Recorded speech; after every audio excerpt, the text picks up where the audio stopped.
किसी इनकलाबी शख्सियत पर बोलना इंतहाई मुश्किल अमल है कि जहाँ बोलने वाले कभी इस इनकलाबी शख्सियत की कहानी के साथ इंसाफ नहीं कर सकते। इसी तरह करीमा पर बोलना इंतहाई मुश्किल अमल है जहाँ अल्फाज आपका साथ छोड़ देते हैं। करीमा पर बोलने के लिए आपको एक इनकलाबी और एक आम इंसान के दरमियान फ़र्क का मालूम होना ज़रूरी है। जहाँ एक आम इंसान की ज़िंदगी का मकसद इसकी ज़ात होती है और वो अपनी ज़िंदगी के पुरआसाइश बनाने के लिए हर मुमकिन कोशिश कर सकता है। इसके बरक्स एक इनकलाबी की ज़िंदगी अपने ज़ात और इससे मुंसलिक ख्वाहिशात की नफी करने से शुरू होती है। इनकलाबी जद्दोजहद को चुनने का फैसला मजबूत एहसास के मालिक इंसानों के अलावा कोई नहीं कर सकता है। इनकलाब का रास्ता तकलीफदा है। जहाँ अपने साथियों के बेदर्दी के कत्ल के साथ साथ आपको इनकलाब को चुनने की पादाश में आपके ख़ानदान को भी सजाएं दी जाती है। लेकिन इससे भी तकलीफदा अमल क्या है?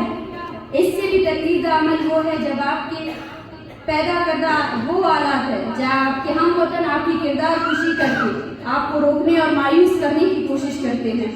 इस तरह करीमा को भी तंज, ताक़ीर और बोतानों का सामना करना पड़ा।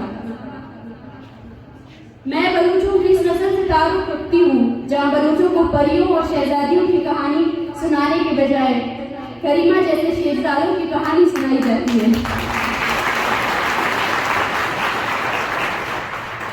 इन कहानियों को सुनने से के बाद हमारे सब कॉन्शियस में जो किरदार बन जाते हैं वो हमारे समाजी आइडियल बन जाते हैं। जैसे इनकलाबी जद्दोजहद में गौर और फिक्र अमल के बगैर लफाजी है, इसी तरह आप किसी तहरीक का हिस्सा बनकर अपने और अपने खानदान के लिए एक नॉर्मल जिंदगी देने के मुतालिक सोचते हैं तो ये कभी भी एक सच्चे इनकलाबी नहीं कर सकते, न ही वो सच्चे इनकलाबी बन सकते हैं।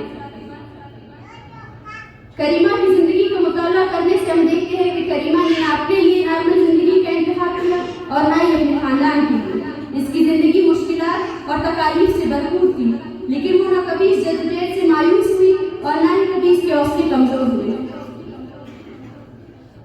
बलोच सियासत में एक वो दौर आया जब बलोच सियासत अंदरूनी इंतशार के शिकार थी और इख्तिलाफ के नाम पर किरदार खुशी आम हो चुकी थी और करीमा पर तहमत बोतानों के वार किए जा रहे थे। दुश्मन के जबर का करीमा इंतहाई बहादुरी से मुकाबला कर रही थी, मगर अपनों की मुनाफिकत इसकी जद्दोजहद और इसके किरदार को मुतनाज़ा बनाने की भरपूर कोशिश कर रहे थे। एक नौआबादियाती समाज में जिंदगी गुजारने की सबब हम ज़हनी पसमानदगी के भी शिकार हैं। वो लोग जिन्होंने अपने ख्वाब, अपनी जिंदगी हमारे आने वाले कल की खातिर खैर आबाद किए, लेकिन हम इनके किरदार को मुतनाज़ा बनाने के लिए दिन रात कोशिशों में लगे रहते हैं। और बदबख्ती का ये आलम है कि इस शख्स के जाने के बाद हमें इसकी कदर और कीमत का अंदाजा होता है, मगर जो शख्स शायद आज हम ये बात नहीं कर सकते क्योंकि हम जो लोग अपनी जानों का नजराना दे रहे हैं उनके लिए ज़मीन की मोहब्बत और उनके हम वक्तों की मोहब्बत इन तमाम तानों, इन तमाम तहमतों से ऊपर है। जो शख्स अपनी सरजमीन को और कौम को जुनून की हद तक मोहब्बत करता है तो ऐसे शख्स के किरदार की जुनून और इश्क पर कौन सवाल उठा सकता है।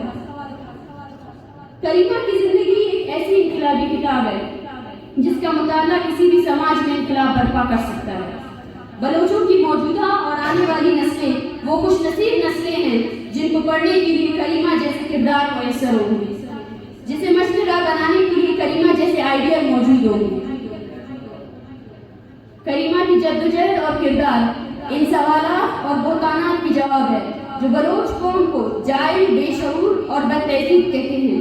क्या जाहिल और बेशऊर कौमों में करीमा जैसे किरदार जन्म ले सकते हैं? बलोच समाज के शऊर और इल्म की आला मिसाल करीमा जैसे किरदार हैं। और अगर कोई कौम और इसकी कौमी शऊर और इल्म का आला मकाम तक पहुंच जाए तो वहाँ करीमा जैसे किरदारों का जन्म होता है। आज का दिन करीमा के लिए, उस फिक्र के लिए और उस जद्दोजहद के लिए और उस अमली जद्दोजहद के लिए जब हम जद्दोजहद के असल मग़ज़ को उठाएं और इन लफ़ाज़ी बयानों से ऊपर उठकर करीमा के साथ साथ उसके जद्दोजहद को भी अपनाएं। शुक्रिया।